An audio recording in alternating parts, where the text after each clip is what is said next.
Les triomphes des croyants, on en parle encore, chers enfants des dieux. Et bienvenue dans ces nouveaux numéros de la Bible qui va parler cette fois-ci de la justification. Et c'est toujours avec l'homme des dieux, les prophètes Placide Massessé Boulamou. La fois dernière, vous nous avez suivis, nous avons parlé des malédictions, nous avons parlé toujours nous restons toujours dans la justification. Nous avons parlé de la malédiction, nous avons parlé du triomphe de Christ à la croix, ce qui nous a donné en fait la vie, ce qui nous a donné la rédemption des péchés. Aujourd'hui, nous revenons une fois de plus, mais cette fois-ci pour vous parler de la justification. Prophète Placide, c'est beau l'amour. Oui. Vous vivez le boulam des Zambie. Amen. Shalom, bienvenue dans cette émission. Shalom, shalom. Que la paix, la grâce de notre Elohim vous soit totalement multipliée. Je suis tellement dans la joie de partager ensemble avec vous ces plateaux et dans le but d'éclairer le peuple d'Elohim. Nous sommes dans les temps où il y a une grande confusion qui règne dans nos assemblées. Les chrétiens confondent les deux dispensations. On ne sait pas. Nous prions par rapport à notre position, par rapport à la nouvelle alliance, où nous prions selon les gens de l'Ancien Testament ou selon l'Ancien Testament. Vous voyez? Et c'est pour cela, madame la journaliste, le Seigneur nous a interpellés dans le but d'éclairer les enfants d'Élohim. Parce que les prières doivent être différentes. Hein? La Exactement. prière de l'Ancien Testament, c'est autre. La prière du Nouveau Testament, ça doit aussi être autre. Exactement. Par exemple, dans l'Ancien Testament, Des on dispensations, pouvait invoquer le feu sur le corps des gens, mais dans la Nouvelle Alliance, on ne peut pas invoquer le feu. Par exemple, dans l'Ancien Testament, on pouvait faire des prières, des retours à l'expéditeur, c'est-à-dire la vengeance, de tuer les gens, de tuer les sorciers. Mais dans la Nouvelle Alliance, Matthieu chapitre 5, le verset 43-46, Romains chapitre 12, le Seigneur a prohibé ce genre de prières. Mais nous continuons. Mais nous continuons avec ça. C'est parce qu'on n'a pas compris les triomphes de Christ. Okay? Parce que dans les triomphes de Christ, il n'y a pas seulement le fait qu'il a défait Satan et ses démons par rapport à nous. Il nous a libérés du péché adamique, de nos propres péchés. Il nous a libérés des autels, des alliances maléfiques. Mais dans les triomphes de Christ, il y a aussi la notion de la nouvelle alliance qu'il a établie pour nous. Hébreux chapitre 10, le verset 18 à 22, où la parole nous dit, par sa mort, il a inauguré une route nouvelle. Madame la journaliste, je vous expliquais la dernière fois sur votre plateau ici, en parlant bien sûr sur l'imputation. Tu sais combien de chrétiens sont culpabilisés aujourd'hui quand ils sont en train de prier? Quand ils prient, ils voient sa famille, ils voient son parcours. Mais pourquoi nous oublions Adam? Parce que Adam est la source de tous les maux qui nous arrivent dans la vie. On doit aussi faire des jeûnes, des retraites pour pouvoir renverser ce que Adam a fait. Pourquoi nous ne faisons pas ça? Mais nous faisons des prières de 21 jours, de 1 mois, d'une semaine, et nous gênons. Pourquoi? On nous a dit, toi qui t'appelles comment? Qui t'appelles Placide. Quel est ton nom? Oui. Tu viens d'où? Dans ta famille. Il faut renverser ça. D'ailleurs, on demande aux autres de changer de nom. Parce que ces noms-là vous attirent des malédictions. C'est pour cela, madame la journaliste, je suis en train de vous dire, bien des chrétiens n'ont pas compris la vie avant la croix et après la croix. Est-ce que vous saviez qu'après la croix, nous avons aussi les différentes qualifications ou noms qui révèlent notre union avec Christ? On nous appelle épouse du Seigneur. Pourquoi nous ne vivons pas l'influence de ces noms-là? On nous appelle peuple saint, peuple acquis. Ce sont des qualifications qui révèlent notre identité en Christ.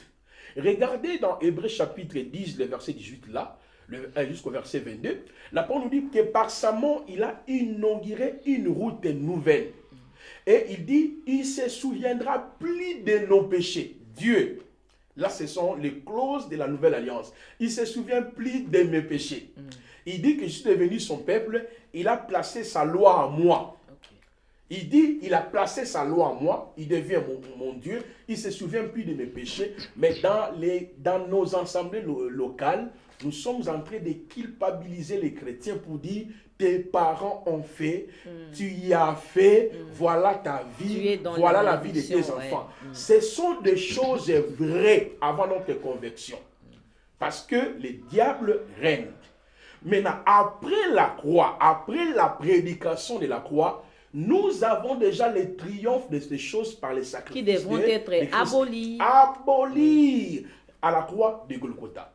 Nous les chrétiens, après la croix, on vit par la foi et par l'esprit. C'est là où nous aurons le temps suffisamment de cogiter sur le tome 3, là où j'ai parlé sur le triomphe des croyants par la croix, par la foi et par le Saint-Esprit.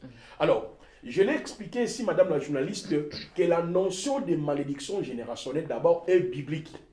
Il y a des malédictions qui sont liées au péché d'Adam, les malédictions liées par rapport à nos propres péchés, les malédictions liées par rapport à Adam et Ève, ok, et par rapport aussi à notre parcours. Mais néanmoins, à travers la croix, à travers l'œuvre achevée, Yahushua a mis cela, a mis fin aux histoires des malédictions générationnelles, et nous sommes maintenant justifiés. Ok. Parce que la justification, c'est la conséquence directe de l'imputation. Parce qu'on était esclaves. Esclaves de quoi? Du péché adamique, esclaves de nos propres péchés. Moi-même, Mireille, j'ai fait ça, papa. J'étais aussi esclave de ce que j'ai hérité de mes parents. J'étais aussi esclave de Satan.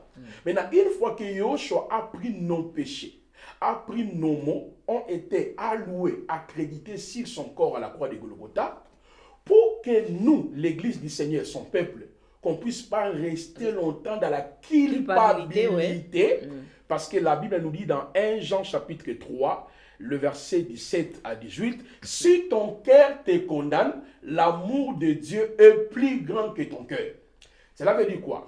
On était tous condamnés au premier degré. Et le juge a établi les griefs.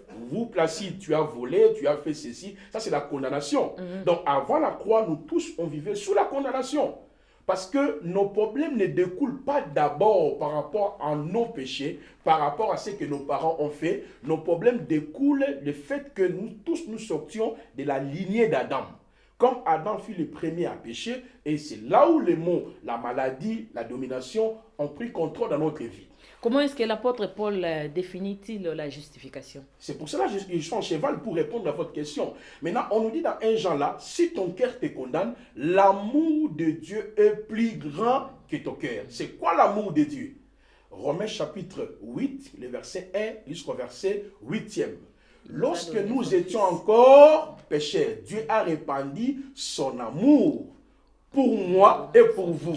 Donc quand Yahushua est monté à la croix, madame la journaliste, il est notre salut. Dans les saluts, je vous ai dit, il y a 21 acquis. Parmi les acquis là, il y a la justification. L'apôtre, bon, si on peut entrer dans le langage biblique, le mot d'abord justification vient du verbe justifier, qui signifie acquitter, déclarer juste, innocenté. Ce verbe est employé 39 fois dans le Nouveau Testament. Donc 29 fois par l'apôtre Paul. Parce que vous me posez la question, comment l'apôtre Paul a défini la justification. Donc dans le Nouveau Testament, ce verbe justification est employé 39 fois, 29 fois par l'apôtre Paul.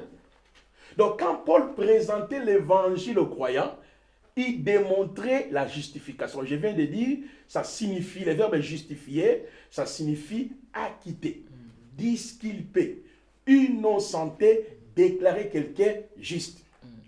Regardez, madame la journaliste, je vais lire seulement un seul passage qui va nous aider dans notre pensée. Je prends le texte des Corinthiens. J'aime ce que l'apôtre Paul a expliqué ici. 2 Corinthiens chapitre 5. L'apôtre Paul nous dit ceci dans 2 Corinthiens chapitre 5, le verset 17. Il dit, si quelqu'un est en Christ, il est une nouvelle créature. Les choses anciennes sont passées. Quelles sont les choses anciennes? C'est les péchés adamiques, les péchés sans S. 2, tes propres péchés, l'état auquel Jésus-Christ vous a trouvé. 3, les démons, Satan qui régnait dans ta vie. 4, tout ce dont vous avez hérité négativement par votre filiation. Autel, malédiction, condamnation. Les choses anciennes sont passées, voici toutes choses sont devenues nouvelles. C'est ça, innocenté. C'est ça la notion de la justification. Donc la justification intervient pour nous disculper, nous déclarer innocents, pour qu'on puisse plus vivre dans la condamnation. Libre, oui. Regardez, il continue. Il dit, toutes choses sont devenues nouvelles. Tout cela vient de Dieu. Donc, regardez, qui nous a réconciliés avec lui par Christ, qui nous a donné le mystère de la réconciliation, car Dieu était en Christ, réconciliait le monde avec lui-même, en n'imputant point aux hommes leurs offenses. Dieu, maman Mireille, n'impute plus vos péchés. Donc, dans Hébreux chapitre 10, le verset 18-22, il dit, je ne me souviendrai plus de vos péchés. Mais vous, chaque jour à l'église, on vous rappelle. Vos parents ont fait. Vos parents ont fait. Toi, tu as fait. Il faut combattre. Il faut lutter. Alléluia. Rababababa. Au nom de Jésus, je renverse ce que je fais. Alléluia. Je suis en train de briser, de casser. Tu dis, chez nous, on prie. Hein? Notre prophète, dans notre église, il y a la prière.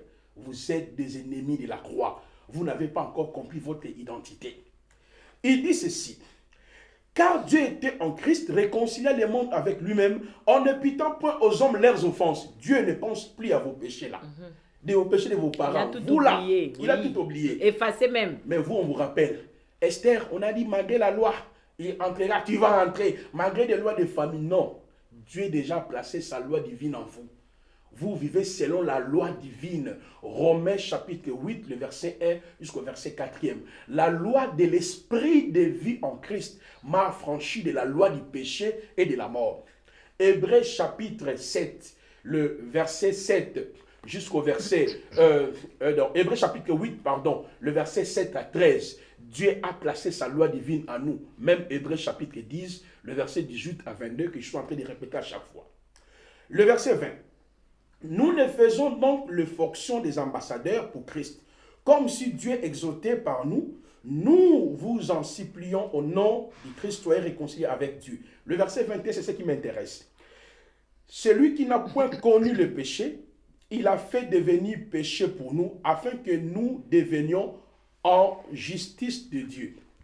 Maman Mireille, dans cet ouvrage ici, sur les 4 optiques de la prédication de la croix, nous sommes en train de décortiquer.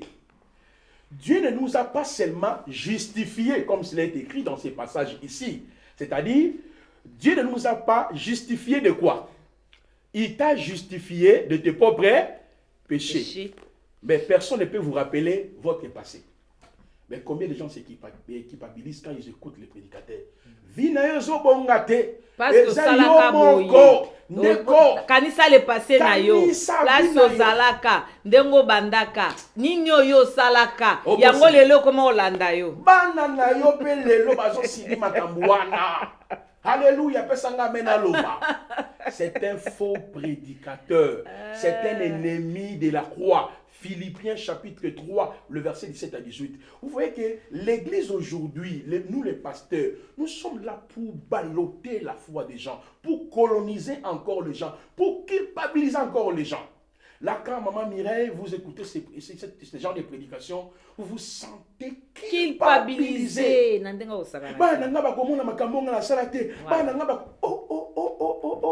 Tes enfants sont en Christ, avec Christ, par Christ. Donc, vous là, avec vos petits mots, tu penses que tu peux annuler les actes ou les malédictions que tu as héritées par rapport à ta marche. Il n'y a que la croix, les seuls liens par lesquels nous sommes retournés à Dieu, nous avons été justifiés. C'est quoi le but de la justification? Le but de la justification, c'est pour nous libérer des 4 captivités, la position qu'on avait avant Jésus-Christ. C'est-à-dire les temps par lesquels Jésus vous a trouvé. Il nous a trouvés par le péché invisible, les péchés adamiques. Nous avons été disculpés, justifiés de ces péchés. Jésus-Christ nous a trouvés aussi dans nos propres péchés. j'ai avorté, j'ai tué 1000 personnes, j'ai consulté les féticheurs, je faisais ceci. Il t'a trouvé, il t'a justifié, veut dire, tu ne peux plus vivre dans la culpabilité. Personne ne peut te condamner, personne ne peut te rappeler. Jésus-Christ aussi vous a justifié de tout ce que vous avez hérité par vos parents. Qu'est-ce que nous avons hérité par nos parents? Je l'ai dit lors de notre première émission. Nous avons hérité aussi l'éducation, beaucoup de choses dans nos parents. Ça, c'est dans l'aspect normatif. Il y a aussi l'aspect ésotérique. Nos parents consultaient des féticheurs, faisaient des cérémonies. Ce sont ces esprits-là qui opèrent dans notre famille. Alors, nous avons aussi hérité ces esprits-là. Nous avons hérité les autels. Nous avons hérité les malédictions générationnelles. Nous avons hérité bien des choses. Mais par la croix, madame la journaliste, parce que la question, elle est formelle. Qu'est-ce que Jésus-Christ nous a justifié? Il vous a justifié de tout ce que vous avez hérité.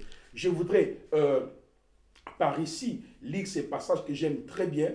1 Pierre chapitre 1er, le verset 18, où la parole nous dit ceci, madame la journaliste, « Sachant que ce n'est pas par des choses périssables, par de l'or ou de l'argent, que vous avez été rachetés de la vaine manière de vivre que vous avez hérité par vos pères. » Aujourd'hui, on vous dit qu'il faut bâtir les hôtels. Si tu veux vivre les changements, il faut bâtir l'hôtel pour ta vie, bâtir l'hôtel pour tes enfants. Bâtir l'hôtel veut dire quoi? Mbongo. Aujourd'hui, on a manipulation, aujourd'hui, on a l'okuta, aujourd'hui, on a escroquerie. Pour la dire, culpabiliser Moutou. Il se sent culpabilisé. Des pauvres chrétiens. Même ses enfants. Si tu vas même vendre quelque chose, même si tu vas vendre ta maison, allez-y. Seulement pour vous justifier. Pour culpabilité tel mais c'est côté vandi. Donc kende luka kaka soko de façon que ça ni venez avec. On va prier pour vous, on va lever cette malédiction. Je vois dans votre famille, il y a un hôtel, il y a un hôtel, il y a un hôtel. Je vois dans la famille de votre papa, dans la famille de votre maman, il y a des malédictions. Vous voyez, ça c'est le message de Dieu qui crée la paix, la fureur. Vous voyez, quelqu'un il dit, nga papa nanga ni maman nanga. Papa qui a vu, celui qui a vu ta nudité, il a vu comment il était sorcier, la sorcière, a tout fait pour toi. Tu ne connaissais même pas Christ. Il ne t'a pas mangé. Aujourd'hui, il devient sorcier. Mais aujourd'hui, il devient sorcier. Tu as peur de lui. C'est parce que tu n'as pas compris l'identité. Parce que Yoshua dit, bénissez ceux qui vous persécutent. Si votre ennemi en fait, donnez-lui à manger. Mais vous, les prophètes, vous avez dit, il faut fuir. Il ne faut pas aller là-bas. Il ne faut pas oser. Quand tu vas donner, il va entrer dans le monde des ténèbres pour bloquer. Donc tu dis, oui, effectivement. Quand je donne à mes parents, personne, oui, je vois ma vie. Oui. Le problème n'est pas tes parents, c'est ton ignorance de ton identité. C'est ce qui permet à Satan de régner. Parce que si moi j'ai compris ma position, mon identité, j'ai été justifié de tout ce dont j'ai hérité de mes parents. Mes parents n'ont aucun pouvoir, n'ont aucune puissance dans ma vie. Bon, nous avons été justifiés par le sang de Christ. Quand est-ce que l'homme est devenu péché alors? Oui, mais c'est ce que je viens de dire. Tout découle d'Adam. Parce que Adam, c'est lui qui est la source de notre... il est notre géniteur. C'est lui la base de tous. Nous venons d'Adam. Quand Adam est tombé dans le péché, lorsque vous lisez Romains chapitre 5, le verset 12, où la parole nous dit, par un seul homme, le péché est entré dans le monde. C'est par là on est devenu pécheurs. Et quand est-ce que nous sommes aussi devenus pécheurs? C'est par rapport à nos actes. Et il y a aussi ce que je suis en train d'expliquer, nos parents. On a hérité beaucoup de choses. Il y a des familles où il y a la sorcellerie, il y a des choses terribles. Mais madame la journaliste, quand tu es en Christ, avec Christ, par Christ, tu es justifié des alliances maléfiques. Tu es justifié des autels. Tu es justifié des malédictions. Mais regardez comment nous prions. On ne peut pas se justifier soi-même au travers de ses mérites personnels. Romains chapitre 10, le verset 4 à 6. Il y a deux types de la justification. Il y a la justification qui vient par les œuvres.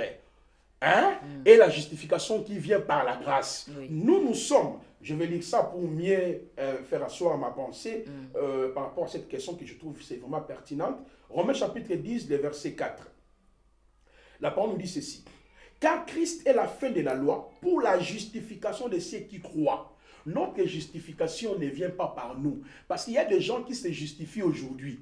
Pour eux, la justification, c'est quoi? Faire des prières, retour à l'expéditeur. Faire des prières telles que j'entre dans le monde des ténèbres, je récupère mes biens, j'arrache. Si on a volé mon intelligence, il est chrétien. C'est lui qui est en Christ, avec Christ, sa vie est cachée en Christ. Mais il dit que sa vie est encore dans le monde des ténèbres, qu'il doit aller les récupérer. Toi, on t'a lié par Satan, par les démons. En vertu de quel pouvoir tu iras récupérer ta vie? Vous voyez que nos têtes là ne marchent plus bien. Tout ça là, ce sont les pasteurs. Donc, on nous fait des choses comme si on n'a même pas le temps de raisonner. Madame la journaliste, vous êtes bloqué quelque part. On vous a bloqué. Tu y vas encore pour te récupérer ta propre vie. Est-ce que ça a un sens?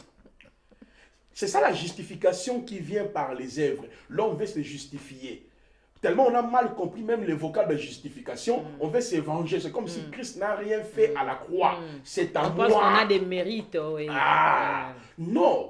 Le salut n'est pas une œuvre méritoire de l'homme. Et le texte nous dit ici, il y a la justification qui vient par la foi et la justification qui vient par la loi. Parce que dans la loi, quand quelqu'un a commis le péché pour la réparation de ses préjudices, il devait aller voir le prêtre pour qu'il soit justifié de ses actes.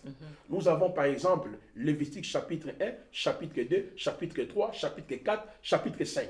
Le 5 premiers chapitres du livre de Lévitique qui nous parle de différents sacrifices que Yahweh avait établis. Il y avait les gros bétails et les mini bétails. Si moi, Placide Massessé, moi, Mireille, la journaliste, j'ai commis un péché, pour la réparation de ces péchés, afin que je sois acquitté, justifié, béni, obtenir la faveur de Dieu, selon Lévitique chapitre 1, chapitre 2, chapitre 3, chapitre 5, je devais recourir dans ces systèmes sacrificiels afin d'obtenir quoi? Le pardon, la faveur, l'expiation de mes péchés, la victoire et la justification. C'est la justification qui vient par les œuvres. Donc à la maison, lisez religieusement Romains chapitre 10, les versets 4 à 6. Vous voyez maintenant? Mais pour vous et pour moi, madame la journaliste, notre justification, c'est en vertu de ce que Yahushua a fait pour toi et pour moi à la croix. Donc il m'a justifié de tout ce dont j'ai commis. Il m'a justifié de mes propres péchés. Donc je suis totalement libre. Il m'a aussi justifié de l'autorité, de la puissance que Satan régnait, exerçait plutôt dans notre vie. Tu sais, maman Mireille, aujourd'hui on commence la prière avec Satan, on finit avec Satan. On commence la prière avec les démons, on finit avec les démons. Les démons ne sont même pas omniprésents. Par exemple, dans les mêmes quartiers, il y a plus de 5000 personnes. Vous vous dites, Satan, ce soir, on lit Satan, les démons. Ah bon? Satan n'est pas omniprésent, il est comme moi. Si je suis ici, je ne peux pas être à côté de l'autre côté. Mais vous voyez, c'est parce qu'on n'a pas compris la justification. Satan est devenu omniprésent dans notre subconscient. On pense qu'il est toujours là. On croit que les démons sont toujours là. Mais Yahushua dit quoi? Je suis avec vous jusqu'à la fin du temps. Là, on ne croit pas à ça. Yahushua a dit, il demeure en nous par son esprit. On ne croit même pas. Nous croyons toujours à des choses négatives. Mais qui sont à la base des enseignements erronés? C'est nous les pasteurs. Vous les hommes de Dieu. Parce que l'apôtre Paul disait... C'est vous qui nous désorientez. C'est pour cela que nous avons écrit cet ouvrage. Dans quel but? C'est dans le but d'aider l'Église du Seigneur, d'aider les enfants d'Élohim, afin que nous puissions revenir au message de la croix. Parce que la Bible nous dit quoi? Il y a un autre évangile, il y a un autre Jésus, il y a un autre esprit. C'est ce que l'apôtre Paul disait dans 2 Corinthiens chapitre 11, depuis le verset 1er jusqu'au verset 4e. Il était en train de dire aux chrétiens, n'est-ce pas, de Corinthe, attention, il y a un autre évangile, il y a un autre Jésus, il y a un autre esprit. Quel est l'esprit que vous avez reçu, madame la journaliste? Et je pose même la question à nos frères qui nous suivent à ce net moment. Vous avez reçu l'esprit de père. Vous avez reçu l'esprit de papa, de maman, tata, moi si a fait ceci. Voilà pourquoi nous restons avec ça. Notre objectif en écrivant cet ouvrage, où l'église que le Seigneur a permis, parce que les gens me posent la question, pourquoi Placide a banni l'église? Non, je n'ai pas commencé l'église. C'est depuis 2007 que moi, j'ai commencé l'église ici à Kinshasa. Plusieurs pasteurs que vous voyez, se sont venus après moi. Mais à un moment donné, le Seigneur m'avait beaucoup plus orienté dans la mission. D'aller Chine, partout, Éthiopie, Cameroun, Abidjan, beaucoup de pays d'Afrique. Maintenant que vous avez eu la grâce de bâtir. Exactement. La recommandation d'implanter. Exactement. Ouais. C'est pour cela, dans notre assemblée, quand vous venez, vous allez vous sentir comme si vous êtes dans une école. Là-bas, on enseigne la parole. Les gens posent des questions. L'objectif, c'est de ramener maman. Que les gens comprennent. Oui, ton identité. Dieu peut prêcher comme ça, ouais. Pour saisir, à comprendre l'autre côté, à qui on a quoi, tamboli nango bongo. Alors, mais je n'ai pas compris. Ok, alors que vous avez chez vous, les enfants de Dieu ont la possibilité, de poser des questions par rapport à un sujet donné, à un sujet ou à la prédication du jour. Exactement. Si on n'a pas compris, si on pose la question, vous avez carrément la réponse. Exactement, c'est ça, en fait, l'église, non? Nous, l'objectif n'est pas seulement on vient, alléluia. Parce qu'aujourd'hui, même les prédicateurs, quand on commence la prédication, on finit avec qui? Satan, famille, les démons. Quand les gens entrent dans leur maison, avant de dormir, Satan, famille, les démons. Maintenant, comment tu auras des bons songes?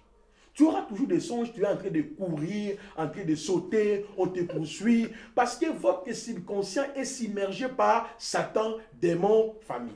Mais quand tu n'as pas la pensée du Christ, tu n'as pas la pensée d'en haut, tu n'as pas la pensée de ton identité en Christ. Maman, tu sais, nous, on reçoit des gens, des fois, il y a des mamans qui viennent, papa, viens dans notre ambulaté, il y a un prophète qui avait prophétisé, mon mari là, ceci, c'est là, je fais ceci. Tu sentais que la personne vit dans la culpabilité, où est kanga vit pour toujours. Moi, quand tu viens comme ça, je comprends que tu n'as pas encore compris Christ. Parce que si tu as compris Christ, tu comprendras que ta bénédiction ne dépend pas de ton père, ni de ta mère. Christ est la source de ta bénédiction. Mais si tu n'arrives pas à expérimenter, à palper ce que Christ a fait pour toi à la croix, le problème n'est pas toi. Le problème n'est pas les démons, c'est toi. Prophète, la Bible dit, nous sommes justifiés par la foi. Et continue, et dit, elle dit la foi sans œuvre. Est morte en fait. Et la foi sans les œuvres en fait est une foi morte. Pouvez-vous nous expliquer un peu? En fait, les chrétiens qui ont été justifiés par Christ, comme je l'ai dit, nous avons été innocentés, disculpés par rapport à notre position avant la croix. Mais cette justification-là ne vient pas de vous, vient de Dieu, au moins de la foi. Parce qu'on doit faire la différence entre la croyance et la foi. Tu sais, aujourd'hui, quand tu poses la question, Maman Mireille, la journaliste, vous avez la foi, tu dis que tu as la foi. Tu as la foi. Mais c'est faux, vous avez la croyance. C'est quoi la croyance?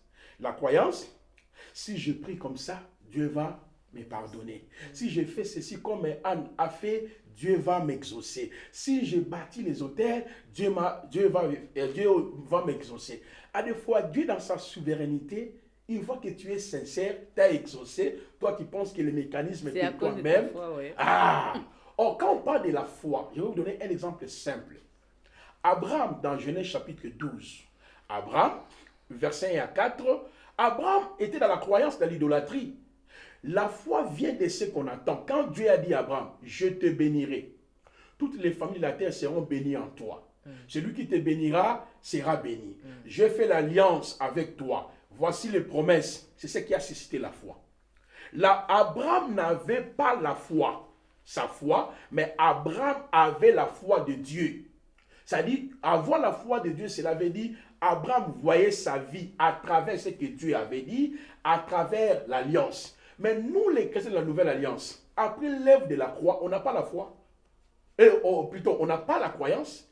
Notre foi aussi n'existe pas. Nous recevons tout par la foi, c'est-à-dire par rapport à ce que Dieu a fait pour nous à la croix de Golgotha. Tu sais que la mort de Jésus-Christ à la croix se présente comme la foi. Galates chapitre 1, le verset 22 à 23, l'apôtre Paul a dit, celui qui nous persécutait annonce maintenant la foi. Dans Romains chapitre 12, le verset 3, la parole nous dit, Dieu a départi une mesure de foi en nous. Éphésiens chapitre 2, 8, 9 nous dit, les salut vient par la grâce au moyen de la foi. Avoir la foi signifie quoi dans la nouvelle alliance? Signifie croire à ce que Dieu a fait pour toi à la croix. Donc avoir la foi signifie j'ai été justifié, j'ai été acquitté, j'ai été pardonné. Autrement dit, Jésus est ma bénédiction, Jésus-Christ est mon restaurateur, est mon bonheur, est ma joie, est ma victoire. Donc avoir la foi, c'est vivre sur base de ce que Dieu a fait pour nous à la croix.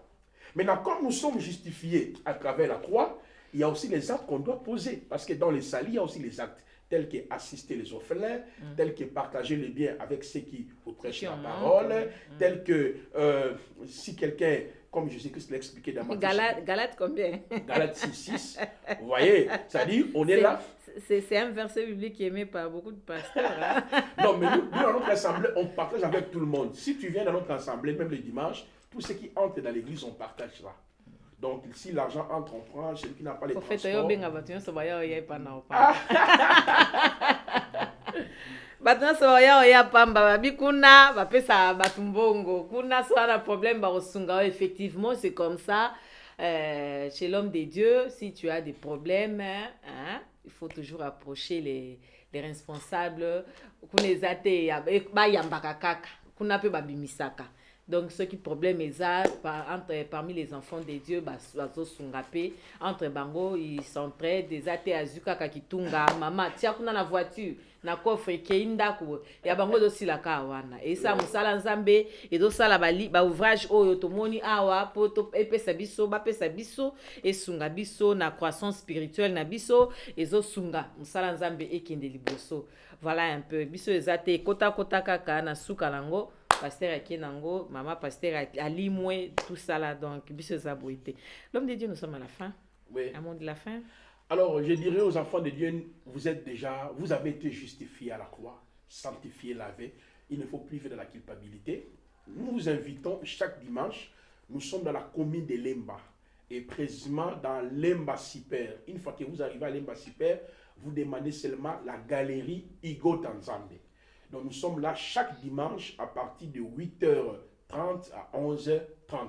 Il faut venir avant, parce que si vous venez 10h, là vous allez nous voir déjà dans l'enseignement. Déjà 9h30, on commence l'enseignement. Si vous êtes à Kinshasa, je vous invite à pouvoir participer dans nos réunions de prière. Vous allez découvrir l'œuvre achevée. Et nous allons aussi distribuer les livres aussi pour nos frères et nos sœurs. Et ceux qui veulent aussi les télécharger, ils peuvent le faire en ligne via notre site internet www.institutbiblique-de-Kinshasa à nemo.org. Vous pouvez aussi les télécharger.